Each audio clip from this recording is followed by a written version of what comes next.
नमस्कार। श्राद्ध खाने नहीं आऊँगा। अरे भाई, बुढ़ापे का कोई इलाज नहीं होता। 80 पार कर चुके हैं, अब बस सेवा कीजिए। डॉक्टर पिताजी को देखते हुए बोला। डॉक्टर साहब, कोई तो तरीका होगा, साइंस ने बहुत तरक्की कर ली है।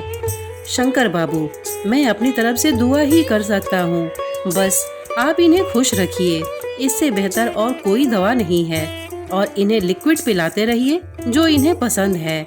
डॉक्टर अपना बैग संभालते हुए मुस्कुराया और बाहर निकल गया। शंकर पिता को लेकर बहुत चिंतित था। उसे लगता ही नहीं था कि पिता के बिना भी कोई जीवन हो सकता है। माँ के जाने के बाद अब एकमात्र आशीर्वाद उन्हीं का बचा था।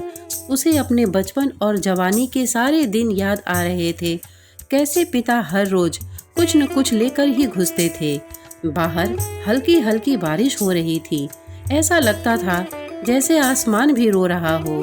शंकर ने खुद को किसी तरह समेटा और पत्नी से बोला, सुशीला, आज सबके लिए मूंग दाल के पकौड़े, हरी चटनी बनाओ। मैं बाहर से जलेबी लेकर आता हूँ। पत्नी ने दाल पहले ही भिगो रखी थी। वो भी अपने काम में लग गई। कुछ ही देर में रसोई से खुशबू आने लगी पकौड़ों की। शंकर भी जलेबियाँ ले आया था। वह जलेबी रसोई में रख पिता के पास बैठ गया। उनका हाथ अपने हाथ में लिया और उन्हें निहारते हुए बोला, बाबा, आज आपकी पसंद की चीज लाया हूँ, थोड़ी जलेबी खाएंगे? पिता ने आंखें झपकाई और हल्का सा मुस्कुरा दिए। वो अस्फुट सी आवाज में बोले, पकौड़े बन रहे हैं क्या? हाँ बाबा, आपकी पसंद की हर चीज अब मेरी भी पसंद है। अरे सुषमा, जरा पकौड़े और जलेबी तो लाओ। शंकर ने आवाज लगाई। लीजिए बाबूजी, एक और। उसने पकौड़े हाथ में देते हुए कहा। बस अब पूरा हो गया, पेट भर गया, जरा सी जलेबी दे, पिता बोले। शंकर ने जलेबी का एक टुकड़ा हाथ में लेकर मुंह में डाल दिया। पिता उसे प्यार से देखते रहे। शंकर, सदा खुश रहो, मेरा दाना पानी अब पूरा हुआ, पिता बोले। बाबा, आपको तो सेंचुरी लगानी है, आप मेरे तेंदुलकर हो।